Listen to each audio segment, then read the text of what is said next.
টাইগারদের দ্বিতীয় ম্যাচ বন্যায় ভেসে যাওয়ায় আজকে তৃতীয় ম্যাচ সিরিজ নির্ধারণী ম্যাচ হয়ে দাঁড়িয়েছে।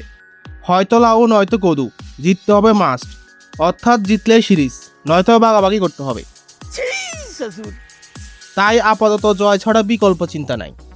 মিরপুরের দান খেতে কি ব্যাটসম্যানরা 6-4-এর ফুল ফোটাবে নাকি বোলাররা দান লাগাবে, এটাই দেখার। একাদশে পরিবর্তন হবে নাকি হবে না এটা তুমি আমি জানি না। আমার তো মনে হয় পরিবর্তনের দরকার নেই। নাহিদ রানার প্রশংসায় পঞ্চমুখ পাকিস্তানিরা। পিএসএল এ অসাধারণ খেলায় সবার নজর কেড়েছেন। অনেকেই বলছেন পিএসএল এর এই মৌসুমের সেরা বোলার। টিভি ধারাভাষ্যকার, বিশ্লেষক সবাই নাহিদ রানার প্রশংসায় পঞ্চমুখ। ইতিমধ্যে পেশোয়ার জালমির অনুরোধে পিএসএল এর ফাইনাল খেলতে আবারও যোগ দিয়েছেন দলে। তো ভাই লোক, কি অবস্থা?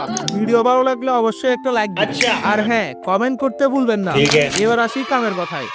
আইপিএলও চলছে একদম টানটান উত্তেজনায়। গত 2 দিনে 2 টেবিল টপার্সের হারে জমে উঠেছে আইপিএল। মিচেল স্টার্কের কামব্যাকও হয়ে গেল, এসে নিল 3 উইকেট।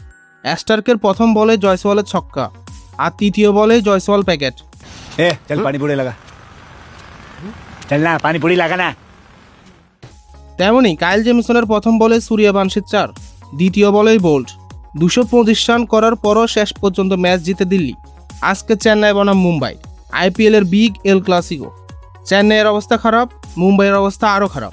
আশা করি খারাপে অন্য লেভেলের কম্পিটিশন হবে। তো আজকে এটুকুই। যত গ্যাঞ্জাম ক্যাচাল প্যাচাল সব নিয়ে কথা হবে কাল। আর হ্যাঁ, চ্যানেলটা সাবস্ক্রাইব করে দিও।